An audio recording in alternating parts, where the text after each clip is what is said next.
Hey, hello, good morning. Welcome to the Stokastic.com NFL single lineup sim strategy show. We're building lineups, man.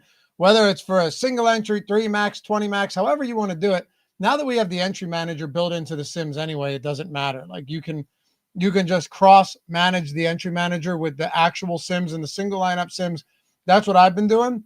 And it's been making my life a whole lot easier to be able to build these single and 3-man lineups out and then go and grab the 150s or 50 here and toss them all into the same file and bring it straight over to DraftKings. That has been helpful for me, and that's what we're going to do today. Build some lineups out, DraftKings, and yes, for those of you who always ask, we always do a FanDuel lineup on this show as well. And I'm excited to talk about this one, Greg. It's our first 11-game slate of the season because you have a Dublin, Ireland game. You have 2 Monday night football games, Sunday night and Thursday night. So that chops 5 games without any buys straight off the slate. And you don't actually have that many super appealing, high-priced quarterbacks this week, although Ben and I maybe disagreed a little bit there on yesterday's show. But it's going to make for an interesting slate. And I think it's a little bit less wide open than we've seen before, which happens when you take 1 or 2 games off of it as well. Until we get to Friday and a bunch of random guys are ruled out all of a sudden, and then a bunch of value opens up. Right, which is entirely possible. As it stands right now, we're just getting in on the ground floor, trying to really build a foundation, see what we're looking at. I love doing these throughout the week because it gives me an idea of what I want to do come Sunday, right? So when Sunday morning hits, in no way do I feel unprepared. Last week, you go into it, you say, all right, the Sims actually were heavy on the chalk, and it made a lot of sense, right? The Seahawks had a huge implied total, end up routing the Saints at home. Jordan Mason, clearly clear history as a bell cow back when McCaffrey and everyone else got hurt, Mitchell and the like in San Francisco. We knew in a good spot as a home favorite, he could have a big game. A lot of these guys, right? I could go down the list. Christian McCaffrey had like 400 touches again. Jonathan Taylor was underpriced. But what I like to do, and I went in there and say, okay, I'm okay with this. But what I also want to boost guys like A.J. Brown and Hurts. And I want to boost a few of these other guys, get them into my lineups. I did boost Quinshon Judkins and got him into a few, but didn't matter despite the good game. All of the other chalk popped off. But it just sets you up nicely going into Sunday to know where you want to be higher on than the field. And also, then you can just let the Sims do the rest of the work and complete the job for you. You've also buried part of the lead here, which I don't even know if you remember this. I owe you $150, and we are going to build that lineup on the show as well. I mean, obviously, you could edit it as we go, but Jackson Dart starting a quarterback for the Giants this weekend, and you and I had a bet on when he was going to start at quarterback for the Giants. So I owe you an entry into the SPY for this weekend. Yeah, I power sweep. I did not forget. But let's do the SPY, actually. Sweep. Whichever one was 150. I forget the name. SPY's a good idea. Here's why. This is what I'm thinking. Because I was debating this last night. SPY's perfect. The only reason I wasn't sure is, are they running $100 milli this week? Because when they are, they drop the SPY prize pool down a lot. I'll check right now in the lobby. We have for this weekend all right, so the power sweep is a $500,000 prize pool with $100,000 to first. The SPY, it's pretty comparable. The SPY is a $400,000 prize pool with $100,000 to first. So if I were you, I would take the power sweep because it means I'm sending you an extra $50. If I was you. I know, but I'm trying to be a good friend here. It was the power sweep when we talked about it, but I like the idea. Let's do the SPY here because it's a single entry, right? It's not a 3 max. Mm-hmm. This is what I'm thinking. If we bink, we give $1,000 away to someone in chat who hits the flame emoji on our post over on Tails. Okay, we could do that. So here's what we'll do then. We'll build the lineup out here. This doesn't have to be the final lineup that Loughy plays. We reserve the right to change this lineup if news breaks. Like, that's just the way it is. Yeah, you don't have to have your final lineup on Wednesday. But the lineup that we build here on the show, we'll screenshot it. We'll post it to Tails. one person who likes that lineup, should it bink the tournament, will send you $1,000. Yep. That would be sweet. And you and I will chop the rest. How about that? Deal. All right. Deal.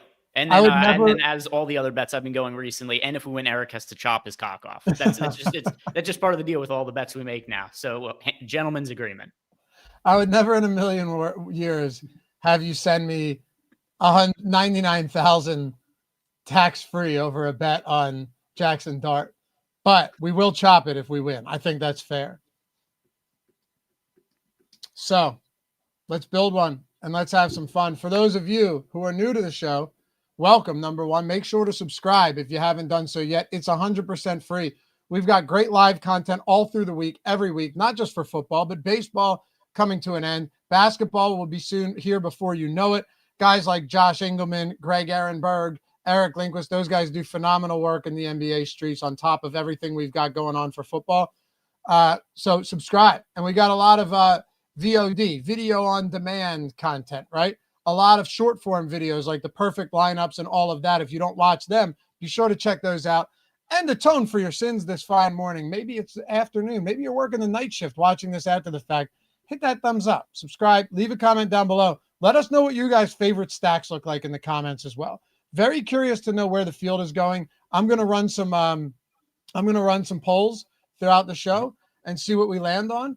But let's do it, man. And I think we just start with this SPY lineup. Single entry, $100 entry, 100K up top, 25 the first. Why don't we go 25 the first up there too, since the SPY is 25. Yep. And then just out of interest, because he is the person who the bet was initially built around, I did just pull up Jackson Dart's projection here. He's $4,500. We got him projected for 16.81 fantasy points. And he's got a great matchup next week against the Saints, but there are going to be some brutally tough matchups for Jackson Dart to start his career, which is why I wasn't sure. And obviously you were on the right side of it. I was on the wrong side. I wasn't sure when the Giants would want to put him into the fray here, because he does not get the best matchup out of the gate here going up against the Chargers. Yeah. And then after that, it's like Eagles, Broncos or something. I mean, it's just tough. For me, it was less about the schedule and more just the fan base has not had they have one playoff win since 2011. Like they're fiending for something. And I don't blame any of you Giants fans out there for feeling this way, right? You're seeing Cam Scatterboo get work after Tracy goes down and you're like, okay, cool. We got something to be excited about. But Greg, they've got a guy, Malik Neighbors, who's going to waste away this season. It's not even about winning. This is about give us our first round draft pick. Give us a reason to show up to games. Give me a reason to watch these games. And truly and I'm not even saying Dart's going to perform any better than Wilson. The line didn't move. The line didn't move from Wilson to Dart. I don't think anyone expects to just go out there and win more, but they want to see their rookie. They want to see their rookie first rounder. Like, who wants to watch washed up Russell Wilson when you've got a first round rookie waiting in the wings? That, it's just, you wouldn't. So I'll answer from my dad, because he's a super diehard Giants fan. A lot of times I kind of use him as the barometer of where the fan base is at. He does not want to watch Russell Wilson play, but he is also terrified that the Giants are going to get Jackson Dart killed immediately because the offensive line is terrible. They might, yeah. If Andrew Thomas is healthy, it'll be a little bit better. That's the big thing. But yeah, I get it. But people Brian Daboll's job is on the line. It's been on the line for like 2 seasons now, so we'll see. Jojo, Giants still have fans? Yeah, dude. Look at the Browns. You don't think the Browns have an insanely dedicated fan base? That game was packed in that win over the Packers. These teams still have fans, believe it or not. Yeah. The Eagles could be terrible. They'll still sell games out every single week. It doesn't matter. But guess what? If they had Jackson Dart waiting in the wings and a washed up, say, Carson Wentz trying to throw the ball, coming nowhere close to his receivers and wasting away, say, A.J. Brown, you're damn right. They'd be calling for it. Absolutely. And it would happen quicker than you know it. Anyway, what do you say we build a lineup out here? Let's go for it. Let's start building some lineups here. And Yeah, there are some interesting places that we could go at quarterback. I know that our Sims are liking some of the cheaper quarterbacks. Those also performed really well last week. Where do you want to start? Do you have like one overall favorite stack for the weekend? Yeah, there's a couple I want to get to. I wanted to mention one thing before this, just for a player. We're not going to be projecting him highly right now. I could see myself giving a real boost to Trevion Henderson this week at running back, because Stevenson lost 2 fumbles last week, one of which was at the goal line, literally at the goal line. He has an extensive history of fumbling. Antonio Gibson is the only player with a higher fumble rate since 2021 than Ramondre Stevenson. He lost the fumble. This team turned the ball over 5 times on 9 drives last week, Greg, and they still almost won that game. May got picked off in the end zone. Ramondre Stevenson fumbled at the goal line, and then a sack fumble at the end of the game with Drake May as well. I think Mike Vrabel fixes this, and I think Trevion Henderson, who we saw start getting a lot more work after those fumbles, could very possibly end up getting a lot of work here. Personally, and this is just me, you guys do whatever you want, I will be bumping him well north of Ramondre Stevenson this week, even though he is inferior in pass protection. I don't know if you can keep running Ramondre Stevenson out there if he's going to have these serious fumble issues. Yeah, it is funny last year too, because this came up, his fumble issues a year ago, and so did the same conversation. I think almost verbatim, we had this conversation about his fumble rate last year, because there was the discussion about Ramondre Stevenson is fumbling a lot. The Patriots have to make a change at running back, and then it ended up being Antonio Gibson, who fumbles, is like the only player who's been fumbling the ball more than Stevenson over the last few years. And then what ultimately ended up happening in that game was you had all this talk all week how Gibson was going to start over Stevenson because of the fumble rate. And then you get to Sunday and Stevenson started and had like a massive fantasy game in that game, if I remember correctly. It was my best bet of the season. I hammered every over on Stevenson. Yeah, you had to. Because, Greg, his rushing prop was like 35.5 against Miami. The difference there, here's the big difference. Again, it's the same thing if, like, the backup behind Russell Wilson was, Ian Book or one of these guys. Like, just name a bad backup, right? If the backup behind him is Jack Plummer, sorry, it wouldn't matter, right? No one would be calling for, they might be, but they'd be wrong. The backup last year was Antonio Gibson. This year, the backup is Trevion Henderson, who they just spent significant draft capital on, and people are very excited about. So I think there's a very noticeable difference there between last year and this year when you look at who's waiting in the wings from 2024 to 2025. Yeah, for sure. They have an option to go to a running back who actually doesn't have a history of fumbling the football, which makes a mass. If you're trying to get away from fumbling the football, it does make a difference that you have somebody else to go to who doesn't fumble the football, as opposed to last year. It's like, hey, we don't want fumbles. Who are we going to go to? The guy who fumbles even more. They have an alternate. Right. Anyway, I just wanted to throw that out there. All right. So if we're going to build a spy here, I want to maybe get a little weird, but we don't have to get super weird. I really do like Drake May this week. I'm not buying into Carolina. They had 224 yards of offense last week. Michael Penix Jr., the offense was terrible. They didn't get past the 30 all week or all game, which is insane. Past the Carolina's 30. That was mostly a defensive effort from Carolina, but this is still not a top-rated defense. And let's not fool ourselves after 1 week of football at home in a divisional matchup as a home dog. I think Drake May looks good. I'm very interested in Geno Smith this week. He was the quarterback with a stack in the Millie Maker winner in the large field Millie, which is absolutely wild. The one guy we are getting to that I love, I told Ben this yesterday, the Rams are 3.5-point home favorites this week. That seems like the fishiest line in the world, in the way that it makes me want to bet the Rams because they're facing the Colts. And everybody's on the Colts right now. The Rams are coming off a brutal gut-wrenching loss on that block kick. Give me Matthew Stafford here. They have the most concentrated target share in the league. Between Nakua and Adams, you're talking a 60+% target share through 3 weeks. And the Colts just lost their slot receiver. Or, I'm sorry, their slot corner. So let's just try it. Okay. Yeah, so I plugged these guys in right here. We've got Matthew Stafford, Puka Nakua, and Devontae Adams to start it off here. And also, you're getting pretty reasonable pricing, especially on Adams. Yeah. $6,200 when considering what his workload has been. I like that a lot. And then as far as Stafford goes at quarterback, there was all the issues about, what is his back going to look like in the season. Stafford is as tough as they come. And so far, it hasn't been some sort of massive inhibitor for him.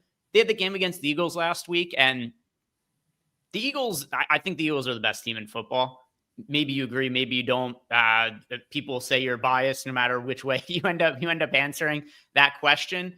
But there's also this massive negative stink on social media about the Eagles and Jalen Hurts that I don't really understand, where people are just so quick to be like, oh, Jalen Hurts overrated, no good. It's like, they're undefeated and they won the Super Bowl last year. Like, how bad could Jalen Hurts and the Eagles be overall? I know it's just people kind of being reactionary to other people saying how good they are. Nobody actually thinks they're terrible. But the overall discourse around the Eagles, I don't really understand. That aside, Matthew Stafford has overall looked really good for the season relative to what we thought his health was going to be coming into the year. And just the fact they lost that razor-tight game against the defending champions, I don't all of a sudden think this Rams. I think the Rams team, from what we've seen so far, it's probably a contender this year. They're a great team. They're a great team. Again, I think the Eagles are a great team. I know they are, right? And Jalen Hurts is so much better than people give him credit for. It's a boring offense because they can run a boring offense. But when they need to move the ball, you saw it last week. Like, they went out there and Hurts just threw for 3 touchdowns in the final 20 minutes of the game. I'll say this much, though. Josh, the Eagles team is so much worse than the Super Bowl team, in my opinion. Can you give me one reason why? If you say it's because they lost Josh Sweat, Milton Williams, Darius Slay, who's playing terribly, or Chauncey Gardner-Johnson, who just got cut from the Houston Texans, I'd love to hear your answer, because they brought in Makuba. They drafted Jahad Campbell, who's been amazing. Zadarius Smith looks excellent.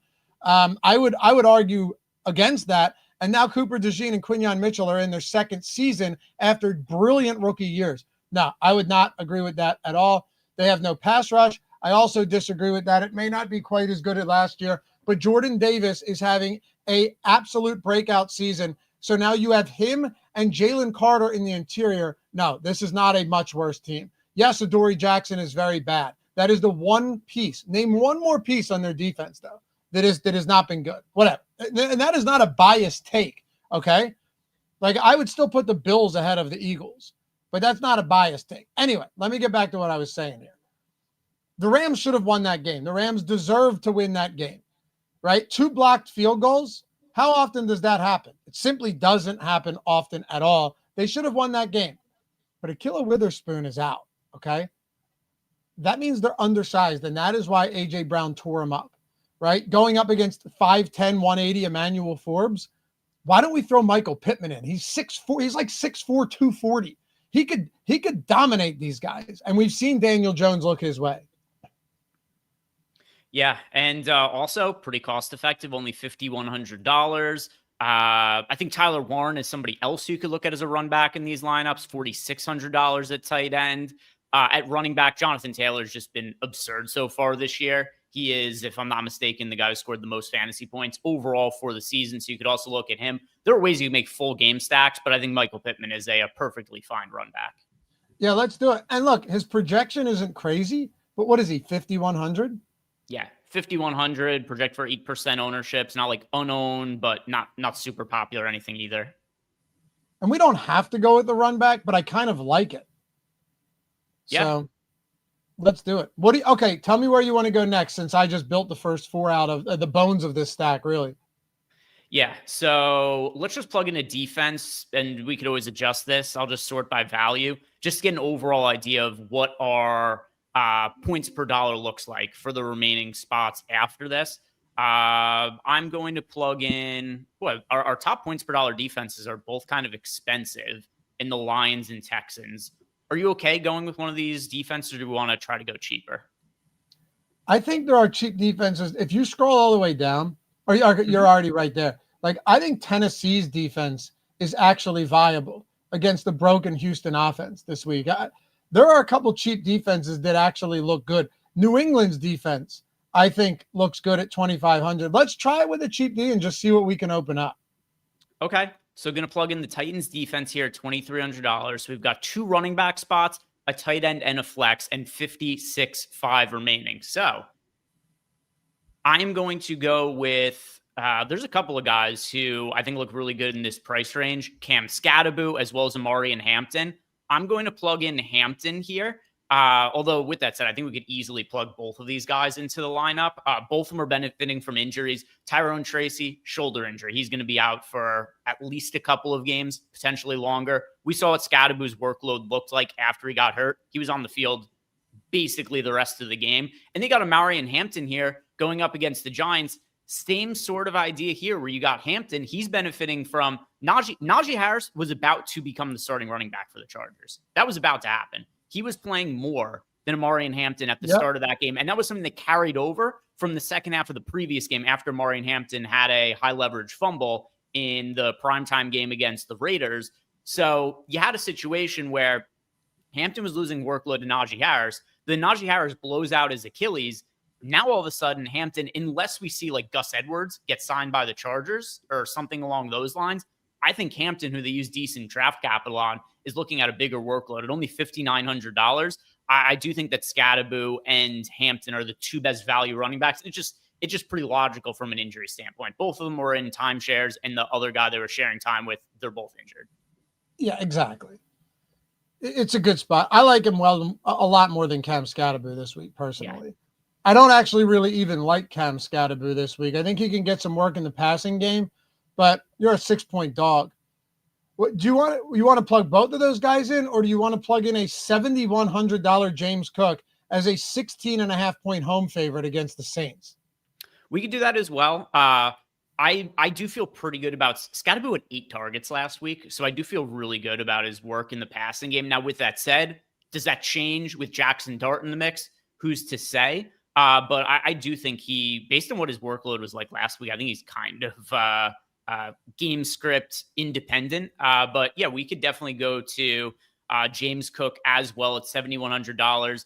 Easy matchup against the Saints. My biggest concern with James Cook is if this game turns into a blowout, he's just not going to play very much in the second half. We see Buffalo do this in these lopsided games. James Cook just doesn't end up getting the same amount of touches and snaps, which that's always going to be. The Saints look terrible so far this year. I think we're like a week away from a quarterback change. But yeah, on paper, it's still a very strong matchup for him.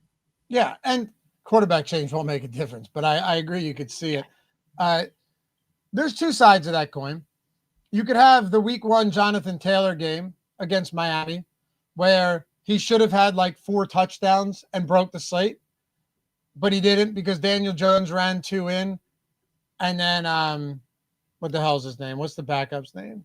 DJ whatever. Punched 1 in as well. Or you could have a game like last week where Seattle routs the Saints and Kenneth Walker still scores twice and is in like a lot of the top lineups in the Millie. So Giddens, by the way, DJ Giddens. Wanted to get that in before chat.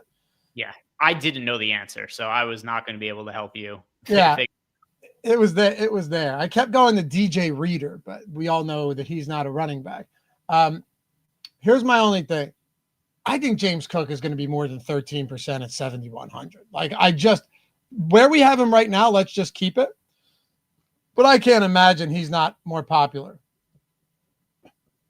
Yeah, and that gives. So now we have to go pretty cheap. We actually might just end up landing on like Scatterboo or somebody comparably cheap anyway after this, because now we've only got 2 spots left, tight end and flex, $4,800 left per position. So let's see, at tight end, who projects best for us? Points per dollar. We could go to Kyle Pitts here at $3,600. Hunter Henry at $4K. Hunter Henry, he kind of broke the slate at tight end last week. I think that just based on his results from last weekend, he's going to end up being more popular than 9% owned, but I think he's viable at $4K. Kyle Pitts at $3,600. If you wanted to go really cheap, there's Brenton Strange. Right now, I do think my favorite tight end is Tyler Warren at $4,600, but we've already got Pittman in the lineup. I don't think we have to go too crazy with it. just because he projects better for us, so it's probably going to come out better in the sim. I'll click on Kyle Pitts here, $3,600. All right. He's more popular than Henry, but I'm fine with Pitts. Do me a favor. Can you search Orande Gadsden, what we have him at? ORANDE.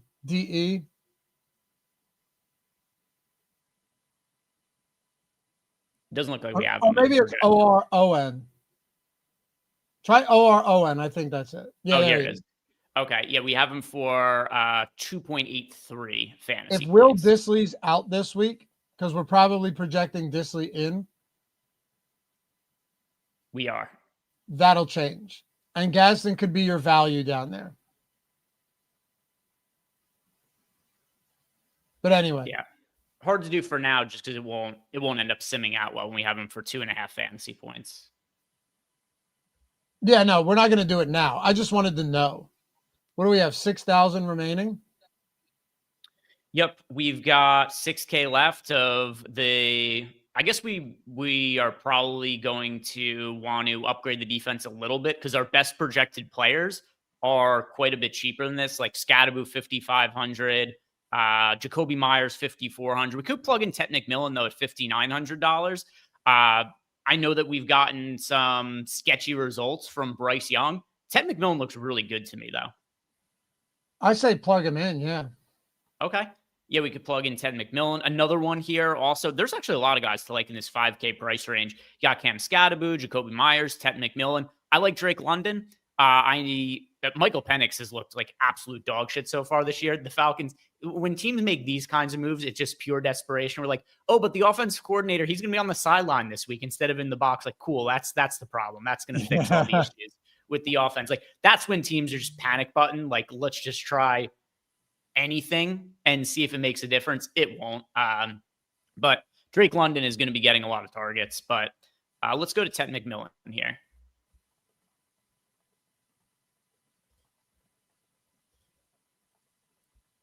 We'll see how it comes out. And in case anybody wanted to do this, you could downgrade Hampton to Scadaboo and then upgrade Pitts to, oh, nice. You could upgrade Pitts to Hunter Henry. Let's actually see how this works too after you build this and save this. What if you took out Hampton and Pitts and just put in Scadaboo and Hunter Henry with like a secondary stack? Just copy that lineup. Go copy it. My bad. All right. Yeah. So I'll just copy it and then let's work in here. I just want to see what you don't have to clear it. All you had to do is, okay, it's fine. Put in Scadaboo and Cook.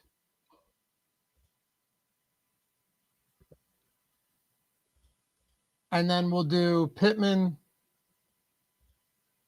Hunter Henry. Oh, gotcha. I thought you wanted to rebuild. No, I just want to see what the two, yeah, I just want to see how the 2v2 sims out. And then it gives you a secondary stack. Not to say you're going to be excited or need a secondary stack in a New England Carolina game, but I am curious now. Who do we have at flex? We had Ted McMillan at flex. So let's see if we might be able to. Oh no, it's still going to be the same. I think we'll zero out, right? Oh no, we'll have yeah. So you get the Hunter Henry McMillan little game stack there. Let's see how it does.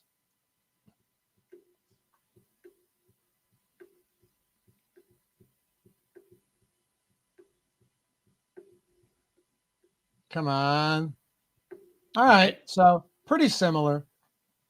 And then let's lock in Pittman. I'm just curious if we clear the lineup and we just optimize it for projections around the game stack and see what it gives us and then how that sims.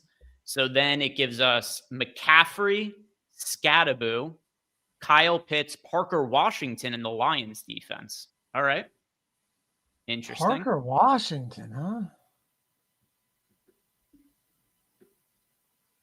Travis Hunter is playing so much less on offense and played a way smaller role than I thought he was going to. 90% similar, so pretty comparable to the first lineup. Overall, all three of them came out looking pretty good. But it's also not to get us too far sidetracked because Parker Washington's in the lineup.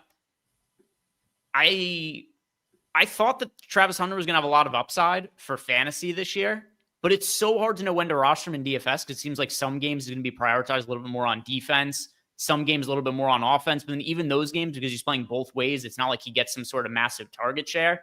And then also, Trevor Lawrence has been so awful again this year that even like Brian Thomas isn't producing for fantasy. I think that's more on Brian Thomas. I really do. Dude, Lawrence has not been that. Brian Thomas has been bad.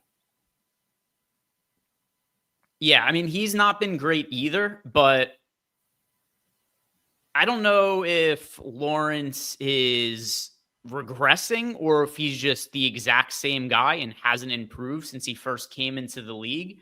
But this Jaguars offense is just very uninspiring. Yeah, I mean, I'm not thrilled about it. Their defense is very good right now, but the offense has not been good. And I'm not crowning Trevor Lawrence by any stretch. I really do think, though, that there's something wrong with Brian Thomas. Like, Brian Thomas has made some bad plays. He had a big 46 or whatever catch and run last game to kind of ice the game. But, yeah, I'm a little concerned about Brian Thomas. You know who I think could have the breakout game is Ladd McConkey. I agree with that as well, where I think this is the perfect buy low spot because I was thinking a couple of weeks ago that I was concerned about Ladd McConkey just because Quentin Johnston's looked really good this year. And now you got Keenan Allen.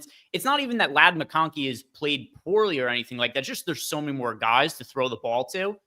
But now we're getting to a spot here. I'll just clear this line up and then we'll work with a fresh slate here. Is now it's gotten to a point where people are like, oh, is Ladd McConkey the third wide receiver for this team? I think now is the perfect buy low spot for Ladd McConkey, where he is now $6,500, still some ownership at 11%, but Keenan Allen's come up a little bit in price at $5,300. Quentin Johnston is $5,500. I'm very skeptical that Ladd McConkey actually ends up being 11% owned, but some of like the advanced metrics in terms of separation and all that, he doesn't look worse than last year. He just hasn't been the guy who the ball's been thrown to. I think there's a little bit of a squeaky wheel thing here where I'm sure that Justin Herbert is aware that Ladd McConkey has not gotten his touches so far.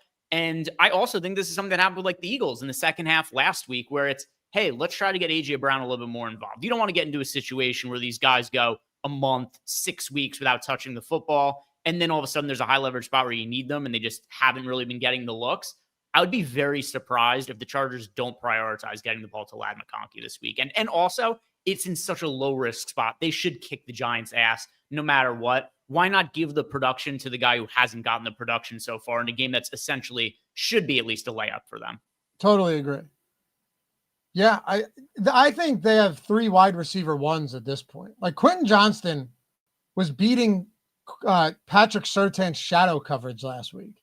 Realize how ridiculous that is for a guy that everyone was calling a bust 2 years ago as a rookie? That's insane. I want to give you a couple stats on Trevor Lawrence real quick. 13 drops this year. Not great. 13 drops, dude. 17% drop rate is outrageous. Again, I'm not saying that he's going to be, he's going to be Tom Brady if these guys start holding on to the ball. But 13 drops in 3 games seems like a entirely unsustainable number. Like that is such a crazy high drop rate, man. It's also crazy because you look at how Brian Thomas finished out the season last year and where did that guy go? You know what I mean?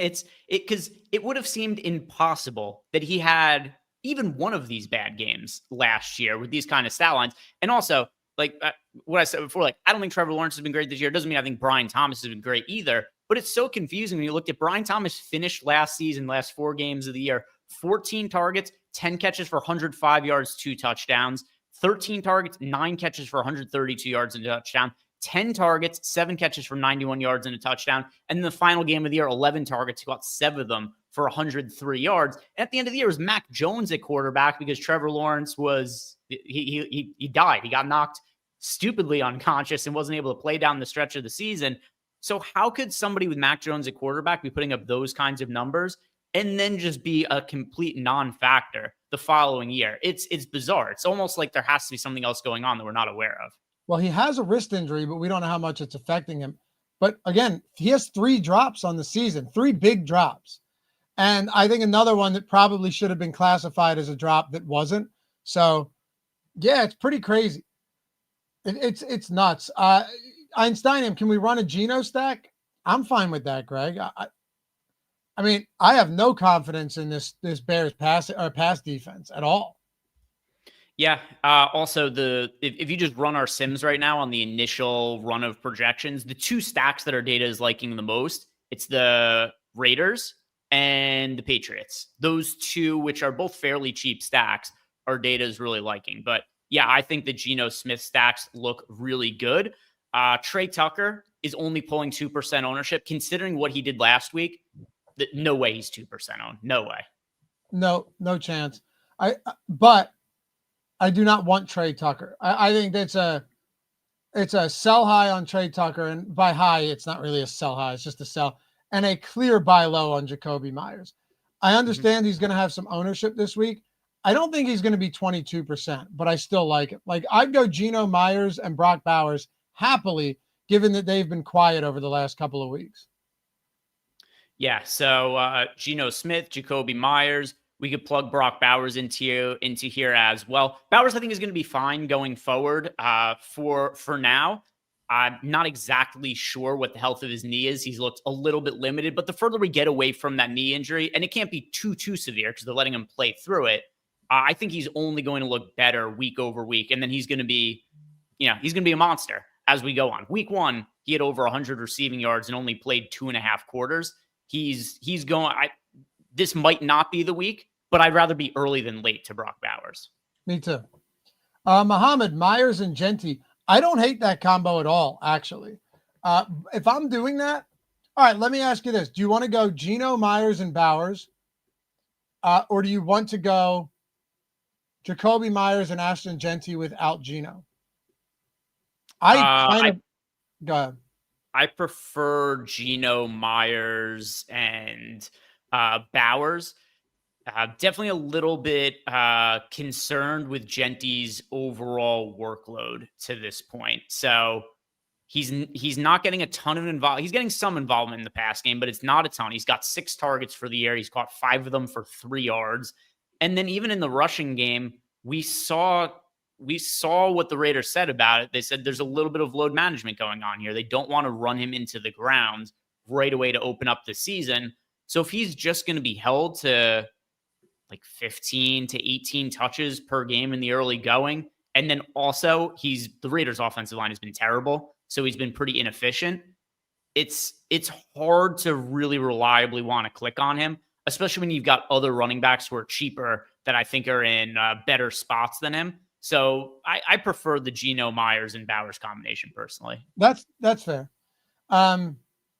I think it might be a good buy low spot on Genty, but the run blocking is a little bit concerning.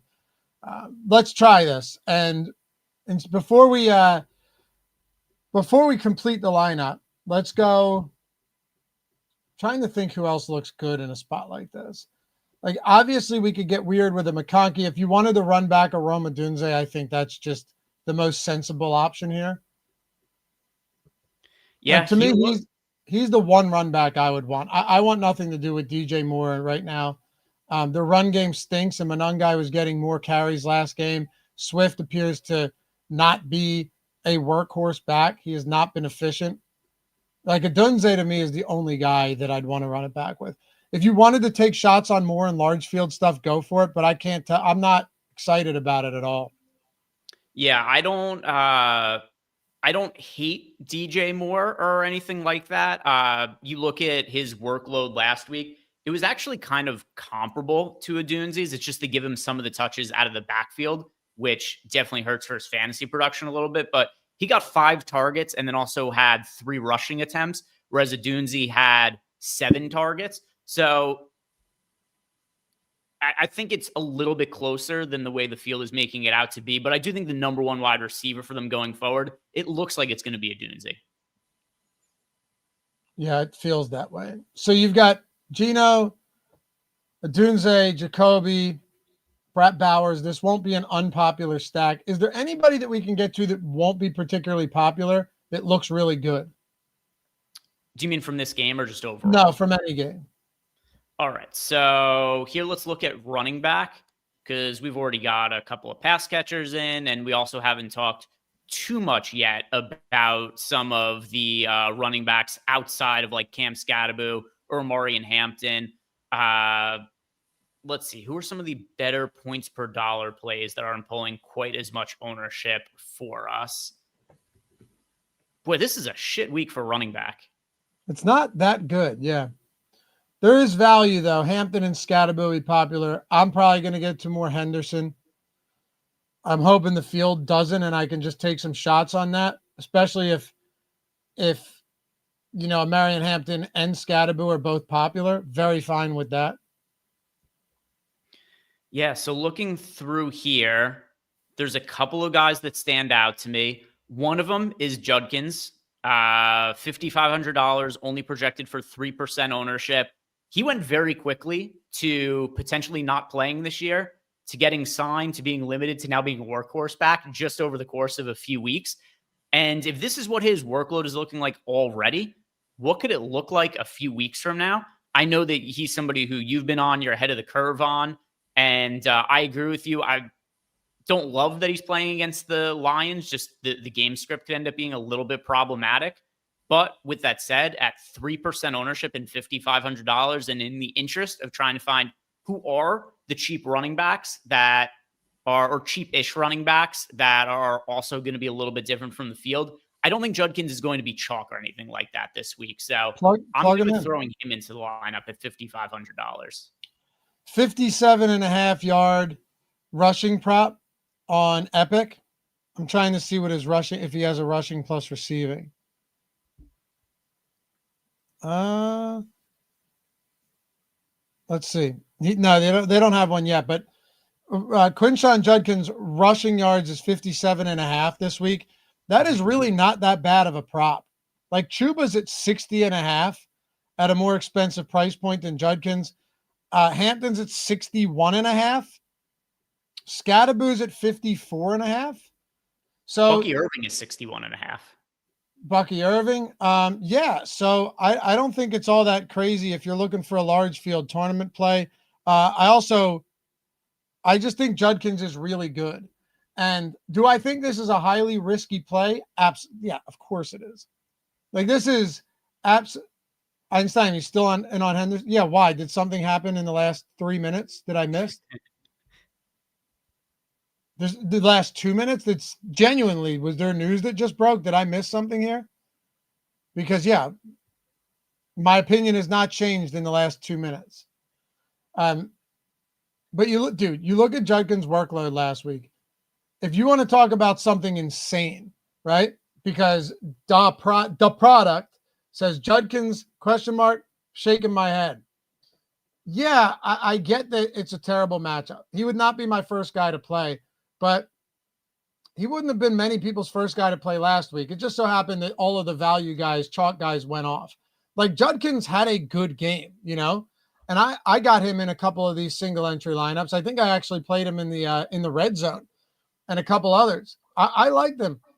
He had 18 carries. Dylan Sampson had 1 carry. Mm-hmm. This is a guy who in last week, his first game, mind you, he was out most of the summer. He might have been out all summer, right? After those allegations. He comes in last week, not this past week, but week 2, plays 20 snaps, touches the ball 13 times. 13 times. And then last week, 18 of the 19 carries in that game went to Quinshon Judkins. Jerome Ford did not have a single carry in that game. Yeah, it's a tough matchup. But it feels like Judkins is the legitimate bell cow. If we're saying that Scatterbo can be used in the passing game, mind you, they're 6-point dogs with a quarterback who's never made a start. So if you're higher on Scatterboo than Judkins, let's actually, you know what, Greg? I'm glad you brought this up. If Scatterboo's getting 17% and Judkins is getting 3%, and they're both, you got a 6-point dog, 6.5-point dog, and an 8.5-point dog. Is it that big of a difference knowing that Quinshon Judkins just saw 20 touches and he is the clear bell cow? I don't think it is. Preaching to the choir. I put him in the lineup. I like him at 3% ownership this week. We got a pretty cheap lineup here, too. We don't have anybody. The most expensive guy we put in here so far is Rome at $6,300. Should we round it out and just see what happens? Yeah. Here, I'll lock these guys in so that they don't go anywhere in case we clear it. I'll throw on 10% randomness. Josh Ingerman hanging out in the chat. MLB strategy show coming up next. Is it an early slate, live before lock style strategy show on a Wednesday? I don't know. I think the games are a little bit more backloaded today. I'll double check though for baseball. We've got, there's only one early baseball game today. They do not have any consistency to their schedule. There's no rhyme or reason for it. It's the most random thing ever how baseball does their schedule. Okay. And Einsteinium, I wasn't being a dick. I just mentioned Henderson like 2 minutes ago, and then I started the show. You may have missed the beginning of the show, but I talked about that at the top. By the way, Greg, while this lineup runs, I want to shout out our sponsor, Epic. I mean, I mentioned they've already got props up for the Sunday slate, which is awesome. They've been popping up way sooner than a lot of these other ones, these other sites. Peer-to-peer, you cannot get limited here because it is not against the house. You're not going up against the book.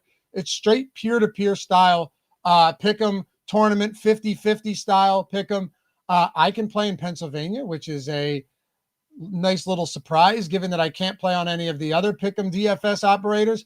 You've got pick'em where you can go in and you can set any of your picks, but you also have fade'em. Here is the special little element to this app that you guys should all take advantage of if you consider yourself to be, maybe a little sharper, maybe a little ahead of the curve. You can go in and fade other people's plays, right? So they go in with something wild like garbage negative correlation. By the way, I thought your negative correlation or play on Tesla was a smart one. And I like doing that for guys like that for sure. But I'm talking about just like bad things, right? I'm talking about ugly stuff where it's actually just minus EV across the board. You can go in and fade that and get paid when they inevitably lose those parlays. That is huge. 100% deposit bonus up to $50. Use code ODDS1, ODDS1, when you download the Epic app or click that link in the description. And just one more thing, Greg. I talk about the fact that you can't get limited. That isn't a problem for everybody. There's some people out there that do this casually. They do this for fun. They're never going to get limited. They're likely making minus EV plays regardless. However, the payouts are better because it's peer-to-peer. So even if not being limited isn't appealing to you, the fact that the payouts are better and the payout structure is better than any of these other pick'em sites should at least perk your ears up a little bit and have you interested. So odds 100% deposit bonus up to $50. I don't know if there's anything I'm missing there, Greg, but I think those are the key points of why you should absolutely be playing there. And it's available in like 38 plus states. Yeah. Just go check it out. Promo code ODDS1, get your 100% deposit match bonus up to $50. And like Loughy said, because it's peer-to-peer, it's a little bit different. So like Loughy isn't able to play most pick'em sites living in Pennsylvania, but he can for Epic. So if you think that it isn't for you because your state doesn't have prize picks or doesn't have underdog, go double check that because you might have Epic. You get to fade the scrubs, man. Only 23% ROI. I wonder if that's the Judkins play, which again, I want to caution people on something too, Greg. Don't just always search for like the 150, there's plenty of times where I'll go in, like I'm in the Sims and I want a specific stack. I don't care if it doesn't sim out great. What I'll do is I'll just go in, even if it's not in the 150 and I'll go grab the highest simmed ones anyway. Right. So it doesn't need to be like the top lineup. If it's positive for me and it's a stack that I think is better than the field does right now and potentially even better than we're projecting, I still want to get to some of that. So don't feel like just because it's not 150 that you can't play it. And that, because that'll put you in a bad spot. And then you're just chasing a number. Yeah, obviously the higher the number, the better, but it doesn't mean these lineups are unplayable, especially if you like the build, as long as it's not negative. Yeah, and I do. So I don't know if you saw what I did. I just resimmed this lineup and had rerun the optimizer on 10% randomness, and we got more or less the same result on this one. I am curious if we take out Judkins. It could just be because our data isn't projecting Judkins all that well. If our data doesn't like Judkins as much as us, then maybe it's just not going to be possible to build great lineups with him in them. So let's see if we do the same core, but just optimize it without Judkins. Oh, I took him out and then I ran the optimizer and he still ended up showing up in the lineup anyway. But let's see. I didn't even realize that he still ended up in it. Yeah. So take, all right, go. I just want to see something here. Can we plug in Hampton? Because we haven't done it. We did a Hampton, but we changed the scat. Plug in Hampton. Just curious here. Yeah, so let's go to Amari and Hampton and then complete the lineup with him in it. And we got Kyron Williams showed up, Puka Nacua, Kyle Pitts, Texans defense. All right, so here's one without Judkins. The last lineup still had Judkins in it because he just happened to show up when we were on the optimizer. Let's see without him.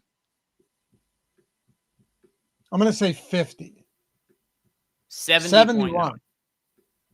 This is clearly just projecting a big workload as a big favorite for Marion Hampton, right? Like that's what we're looking at here. But yeah, I mean, no one's going to play Judkins. It's a tough matchup. I'm glad at the very least, I'm glad we talked about it. The guy had 18 carries and 2 targets against a very, very good, an elite defense in Green Bay. So is he our favorite play? No, but I think he could be sneaky. That's the same way I feel about Trevion Henderson.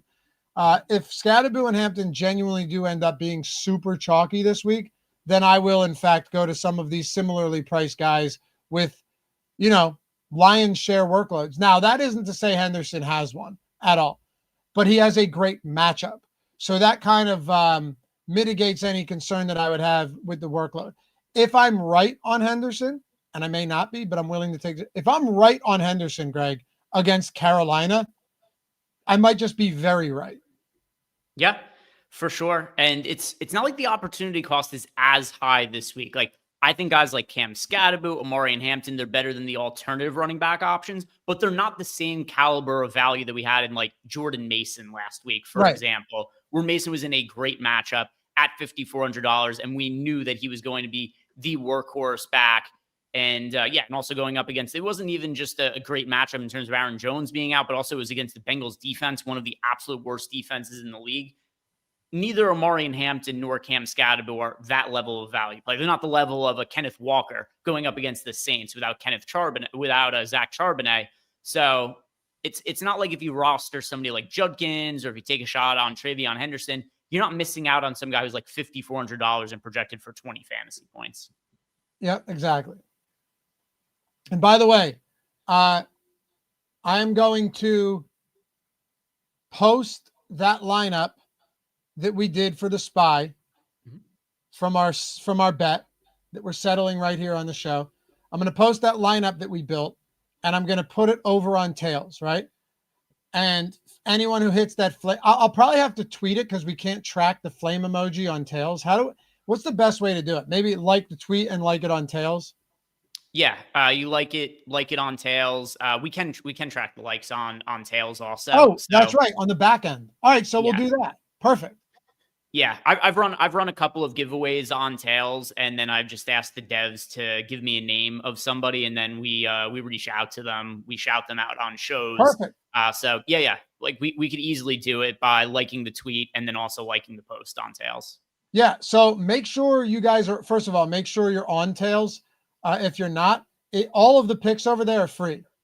I highly suggest you do it, man. We have had such a blast.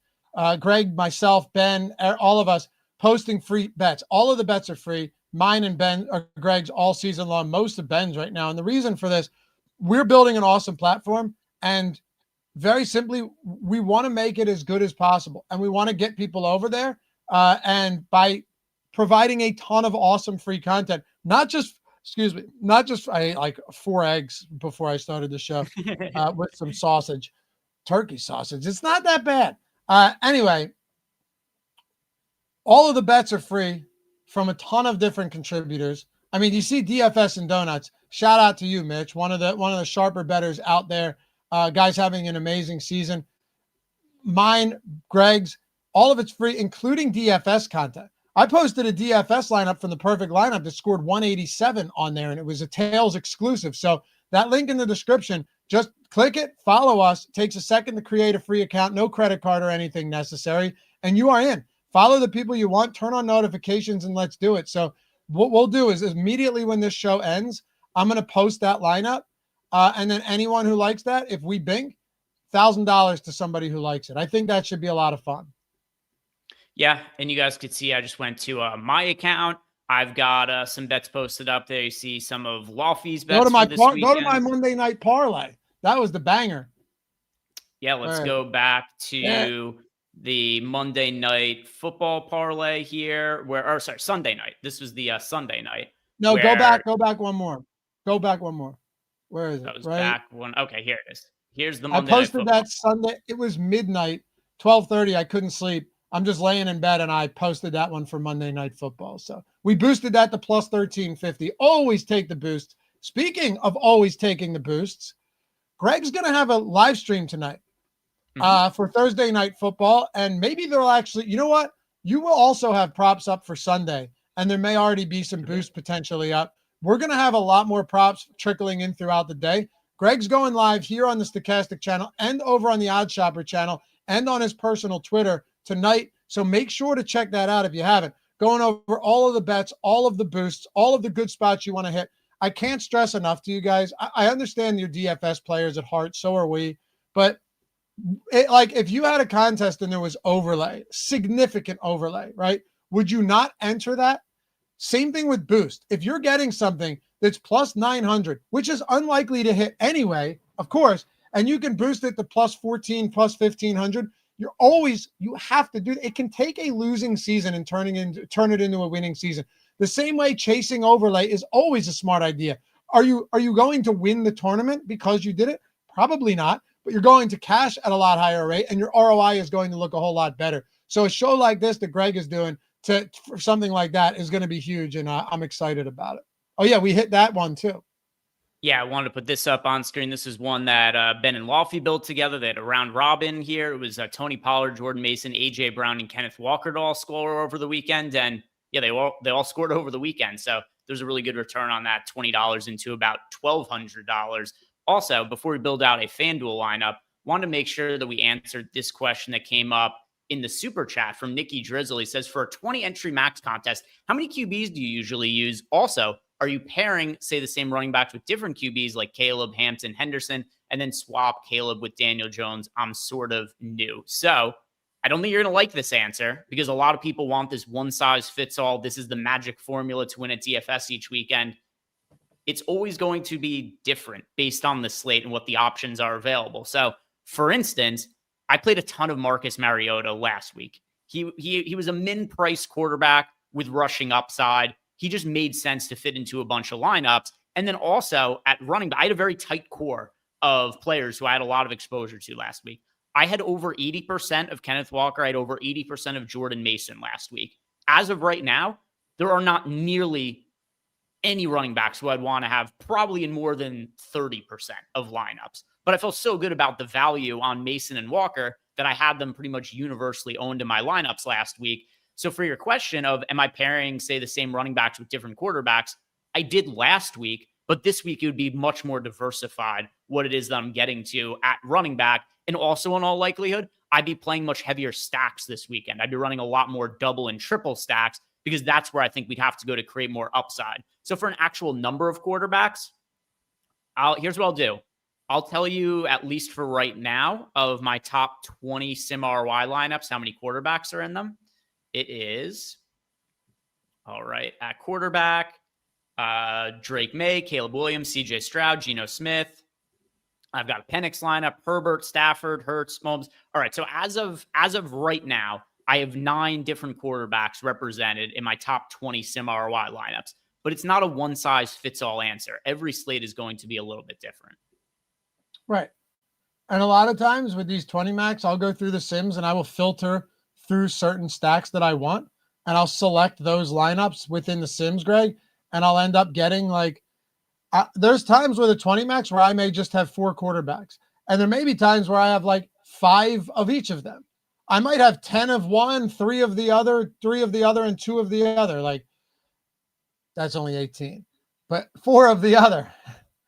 You know what I mean? So yeah, I'm with you. All right, let's build one out for FanDuel. I want to see where the value is here too.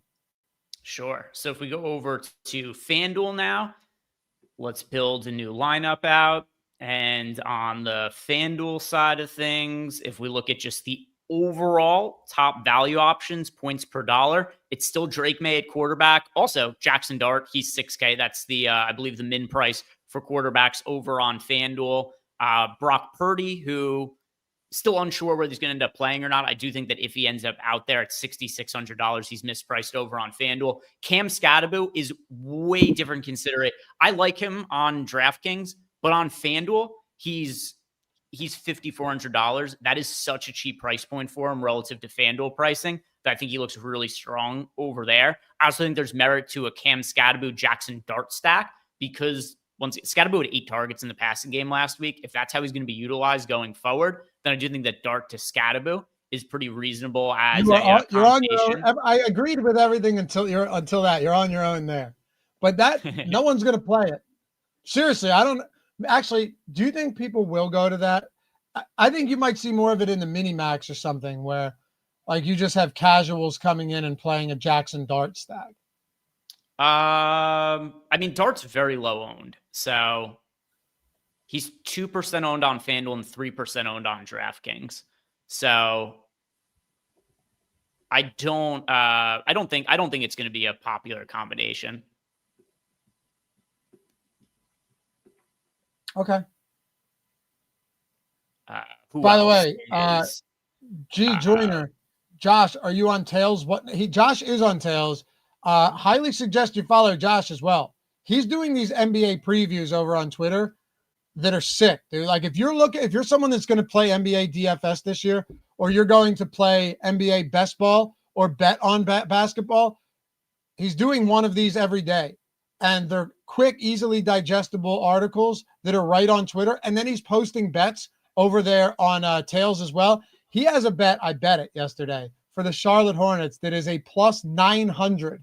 So, yeah, check Josh out as well. He's posting bets for all of these teams at Josh Engelman, all one word. So, yes, he is over there. Figured I'd throw that out there because he's the one that's going to help me get prepped for basketball season. Yeah, the easiest way, because I have a feeling that a lot of people in chat could struggle to spell out Engelman. Just type Josh. He's the first one that shows up in the Tails search bar. Just go to Tails, Josh. It's also my brother's name. And you are going to see Josh Engelman. He's going to be the first one that shows up on that screen there. So that's where you go find Josh. I was thinking about throwing the bet up on screen, but I want to make you guys go find it for yourself. So go over to tails.bet, find Josh, and then also check out the NBA content he's doing on Twitter. Then he's got a main takeaway with a fun bet that he posts over to Tails. Yep. All right. So you pick the stack. All right. So let's go to Drake May because Drake May does show up in a lot of our top lineups in the Sims, and we haven't actually made a Drake May lineup yet. So let's go Drake May. And then I want to go Tet McMillan as a run back, and I'll plug in Hunter Henry at tight end as well at $5,500. I don't think you need to do double stacks with Drake May. Drake May has a good amount of rushing upside himself. He is capable of running for touchdowns. So I'll go Drake May to Hunter Henry with Tet McMillan as a run back. I love that. I will say, if I know he's not projecting well right now, I expect it to come up. If you want to do something weird, you pair Trevion Henderson with May and Hunter Henry as well. We don't have to do it in this lineup, but like that is the potential spot right there for sure if he ends up getting a lot more snaps this week. one thing, FanDuel actually priced Henderson up ahead of this week. Henderson is more expensive than Ramondre Stevenson. And then also, if I'm not mistaken, I don't hate it. Yeah, he is also. Yeah, but Hampton's $7K, right? Yeah, so Henderson is more expensive than Scadaboo on FanDuel. Okay, I think that's fine personally. We don't have to do it, but I think that's perfectly fine. Like, they're 5.5-point home favorites. If I'm wrong about this, I'll eat it. But if I'm right about it and he gets work in that matchup, I'll take it over the Chargers all day long. But I agree, 5,200 looks quite a bit nicer on DraftKings. All right, so let's do this. We have, who's the best? You're sorting by value, right? Okay, cool.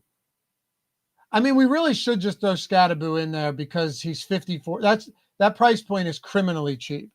Yeah, he's nearly min price on FanDuel. Yeah. So as far as the wide receiver values go, another one who is projecting really well over on FanDuel just because he's too cheap is Jacoby Myers at 6,100. He also looks really good over on DraftKings. For a lower owned guy who also projects pretty decently for us that I like for this week, Chris Olave's work in the passing game. I know the Saints offense has been just absolutely dog shit terrible, but Olave's kind of been decent for DFS just because of the volume. It is insane. Targets to the first 3 games, 13, 10, and 14. Once again, efficiency, terrible. But he's been targeted 37 times through the first 3 games of the season. Yeah. 7% ownership on him at 6K. I like Chris Olave on both FanDuel and DraftKings as a lower owned wide receiver. I hear you. I mean, it's so bad. It's just so bad right now, but the workload is absurdly high that you just have to consider him. You know, it's so gross, man. It is so disgusting. But 14 targets for 57 yards is a hilarious stat line from last week. But it's like, if he's going to keep getting those targets, what if the efficiency is just marginally higher? I mean, you say last week, look, what was the week before? The week before was something very similar. Yeah, all 3 weeks have been similar. He had 14 targets for 57 yards, 10 targets for 54 yards, and 13 targets for 54 yards. So his most efficient game of the year is week 2 against the 49ers, 10 targets, caught 6 of them for 54 yards. That's the most efficient game of the year for Olave to this point. All right, I'm pulling up expected fantasy points on PFF because now I'm just really interested. All right, expected fantasy points. Dude, Chris Olave has the 3rd most expected fantasy points in the league behind Christian McCaffrey and Jahmyr Gibbs. Now, look, don't go. It's expected fantasy points. Mm-hmm.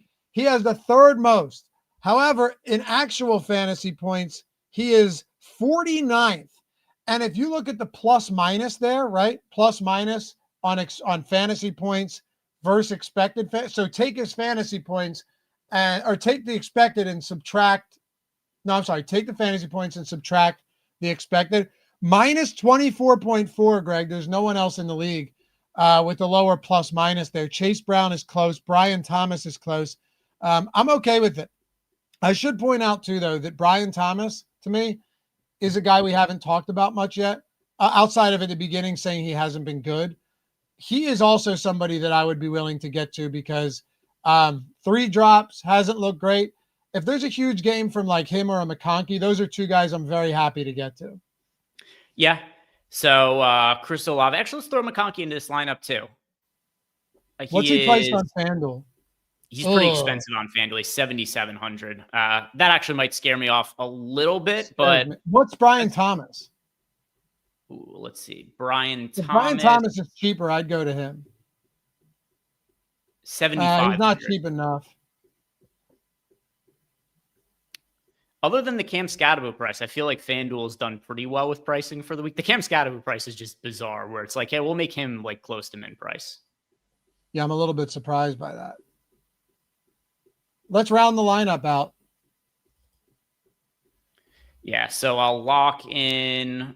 Let's just lock in May, Scadaboo, McMillan, and Hunter Henry. I'll just leave McConkey in here, and then let's complete the lineup. Who else shows up? James Cook. James Cook ended up in the lineup. So we got a little bit of a mini stack here. We got James Cook and Chris Olave, Christian McCaffrey, Texans defense against the Titans. I don't hate this. Damn. James Cook and McCaffrey plus Tet McMillan, Lad McConkey, and target god Chris Olave. Yeah. I like it. How's it going to come out? Really good, 96.2% sim ROI. One more thing before we go. And for those of you guys who want to use these tools, you already know how to use them. You watch the show. If you click the link in the description, sign up with any of our sportsbook partners. Straight no-brainer, man. You just follow those 4 simple steps. And the other thing, we just added Onyx over there. Onyx is a sweepstakes book, a social sports book, and that means that you can play it in 40-plus states. I have it in Pennsylvania. I love it. The odds actually mirror DraftKings. So it is also spend $10 and get $100 in Onyx cash. They're in 40-plus states. So I know a lot of you guys have gone through all of these to pick up free months of the Sims. I don't blame you, right? Like I've had a lot of people like, when are you going to add something? Well, we just added Onyx. So you're getting a free month of the Sims. You just click claim offer with that link in the description, make a deposit. So $10 here is the minimum. After doing that, you're getting $100 in Onyx cash, which is the same thing as playing with actual cash, right? And then you just make a bet. Once that bet settles, take a screenshot of that and your welcome email. You see it all. Look, the steps are super easy. They're right here. And then email us at support@stokastic.com with screenshots and tell us what you want. But we have Caesars, Onyx. I play on Onyx. I have for a while, as a matter of fact, ever since I learned what it was. Fanatics, BetMGM, Better, Sleeper, Underdog, DraftKings, FanDuel, Pick Six, all of these. So if you're not on any of these, every single one of them equals a new month. So you deposit $10 on Caesars, $10 on Onyx, $10 on Fanatics. That's $30. You now have 3 full months of the core Sims, which is like $450 value. Most no-brainer way to do it. And you're getting bonus bets. You're getting $100 in Onyx cash when you spend 10. $250 in Fanatics cash. Again, same thing as cash. I'm sure there's a playthrough, but still, when you deposit there. So it makes too much sense not to do it. That's the easiest way to get access to these tools and do it for free. And literally, if you want, free roll through the entirety of the NFL season. So that's how you do it. All right, Greg, let's do one more thing. Can you pull Lad McConkey and just see what when we optimize it, what it gives us there? I'm curious who we're going to get. We have 8K. You don't have to clear the line. Okay. That works fine. Too. Yep. That's a good idea. We get to James Cook, Zay Flowers, Christian McCaffrey, Lions defense, and Jacoby Myers as well. I do not love Zay Flowers this week, but maybe that's just me. Yeah, I think he doesn't project extremely well for us. I think it's more so, this lineup came out really well. I think he was just the guy who probably fit in last that allowed us to fit in the rest of the guys like James Cook, McCaffrey, Jacoby Myers that simmed out well for us. But yeah, 148% sim ROI for this lineup. Beautiful. I love that, man. All right, Greg, anything before we get out of here? This is a fun show. We built some good lineups. And maybe you and I will each be, what would that be? $49,500 richer at the end of this, and someone in chat getting $1,000 for simply liking one of our posts over on Tails. Could very well be the case. So go over to Tails, like that post. You're going to post it from your account, right? Just to make it clear to people. And then you can help me get it out there as well. So yeah.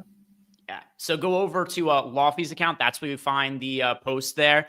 And then, just go over to tails.bet, get some bets for myself from Loughy for today. I had a pretty good MLB betting day yesterday. You guys could see I've got all the results. Every day I track the results and post them for the daily slates. And I'm betting kind of everything. Like sometimes I'm posting overnight tennis bets. Sometimes posting soccer bets during the day. So all of it's tracked. You can go see all my results over on Tails. Beyond that, like this video, check out the video I'm going to be doing later. I'm going to be doing a Thursday Night Football preview. We'll look at the Cardinals running back situation with no James Conner and any other questions you guys might have. So go check that out. And it's nice to see ODJO. He's been around a while. What's up, dude? Just got my Onyx 1 month free today. Isn't it simple, man? It's simple. Plus, you got $100 in Onyx cash, too. Hey, love you all. Hit the thumbs up, subscribe before you go. We'll see you back here tomorrow, Strategy Show, plus my betting video over on OddsShopper, live before lock. And Josh is live right now. Greg, we also have live before lock tonight for baseball. It's still happening. And until the regular season is over, we're going to keep doing it. Maybe even for a couple playoff games. Until next time, bye-bye.